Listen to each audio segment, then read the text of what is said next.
Hey, you guys, this is Rafael Eledge from Shiloh Relics.com in Savannah, Tennessee. Good morning and happy 4th of July.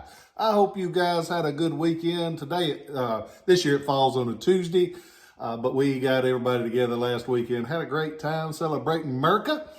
It's got a lot of problems, but it's the best deal going, and I sure am glad to be here, and I'm glad that I get to spend time with you guys talking about neat things like these. Today, we're going to talk about what is officially known as the U.S. Model 1851 Shako style hat.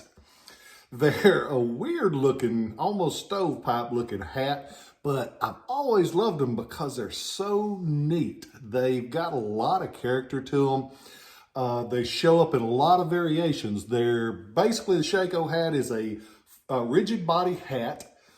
Covered on the outside. These are both covered in wool. You'll see the wool material in different colors, and that's one of the neat things about these two.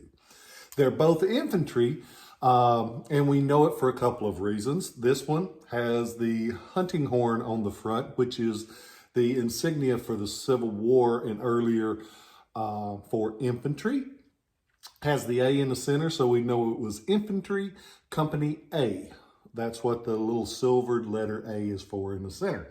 This one we know is infantry because of the button on the side. It has this button here with the big I on the eagle's chest that denotes infantry branch of service. So two infantry hats, two completely different looking infantry hats.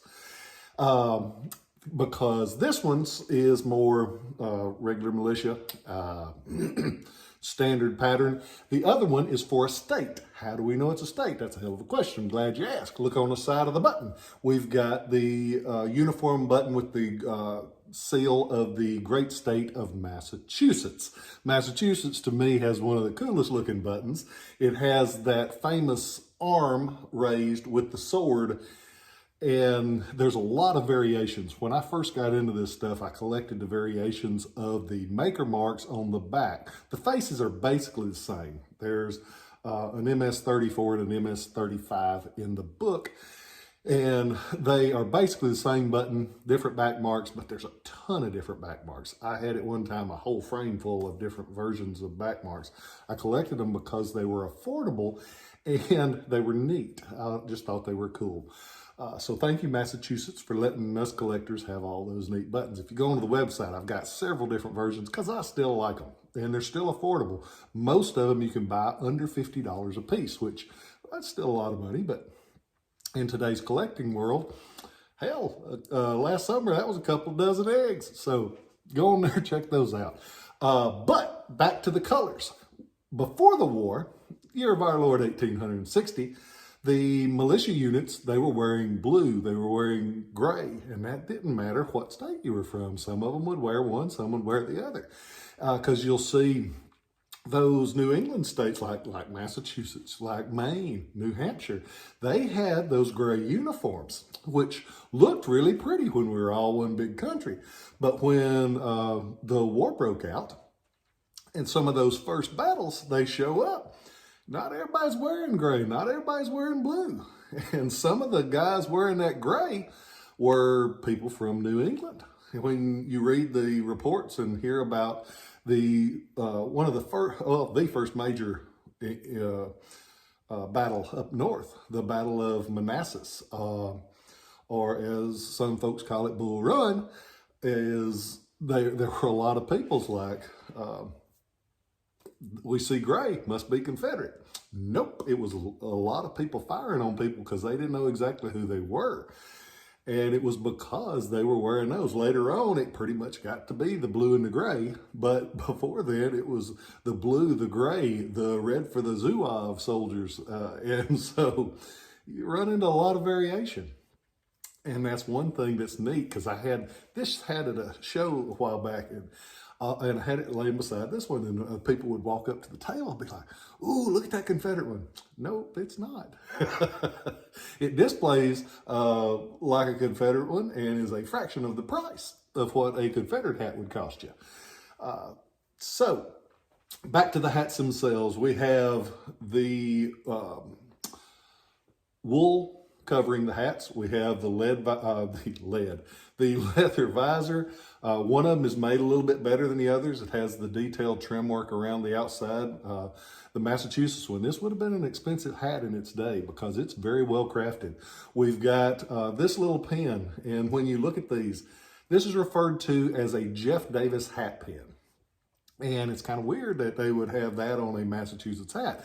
But you got to remember, Jeff Davis was the Secretary of War during the 1850s. And so he got credited for a lot of the improvements. He did a hell of a lot of stuff when he was the Secretary of War. He standardized rifles to 58 caliber where they had several different other ones. And he made a lot of improvements. He was very good at that job. But it's the Jeff Davis hat pin. You'll sometimes hear it referred to as a Hardee hat pin, which is also interesting because Hardee ended up being a Confederate general too. So, but they kept using these insignia during the war. And they have the pom-pom up on top. And I was trying to do a little bit of extra reading for this, and I actually found a really cool diagram. There's a Headgear book out, and I meant to bring it and show it to you, but it's this shows some of the designations for those pom-poms up on top of the hat. Pom-pom. That word's kind of funny. But you can see it, they had different designations for the different colors, because when you see these, you'll see a lot of variation in the colors. So these two are on there. You can go on and you can see them. They're really beautiful hats. I've actually got 3 or 4 others. I've got a couple of state contracts. I was lucky enough to get into a collection with a few different versions of them. And it's a kind of hat that I always buy because they are neat and because, hell, look at them. They're pretty. I got a couple of friends of mine, they sometimes will quote things that I say, and evidently one time I said, historic don't always sell, but pretty will always sell, because people buy with their eyes. And when you see attractive things like this, it's like, I need to get me some of that. So go on there. These are both great hats. I've got pictures of them from all angles, inside out. But they're the model 1851 Shako military hat. And you can put that in, you can go into uniforms and they'll pull them up under museum quality pieces. Got a lot of things. I'm working on some neat stuff for the website too. So keep an eye out, because I've got a few big changes coming up, and it's going to be something.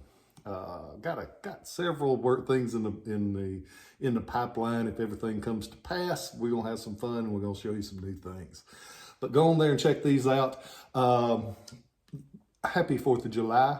I am so thankful that I get to live where I get to live, because the United States of America, it's got some headaches, but ain't no other country in the world where you got folks trying to run over the borders to be a part of it. And I don't agree with the running over the borders, but I don't blame them. Hell, if I was living in Guatemala, I'd want to get the hell out of Guatemala too. Never been to Guatemala, but just what I've seen on the news, I don't think I'd want to live there. So, but I'm proud to be here. I'm very proud of my friends and my family. I'm proud of our country, because there are problems with a lot of it. We got some morons up in Washington, but for the most part, we got the best deal going, and I'm very thankful to be here, and I'm thankful to get to be with you guys. I hope that y'all are safe today. I hope you get to be with family. I get to be with those that you love. Remember to tell them that you love them, because they might know, but if you tell them, they'll dang sure know. So have a great day. I love you guys, and I'll catch you next time.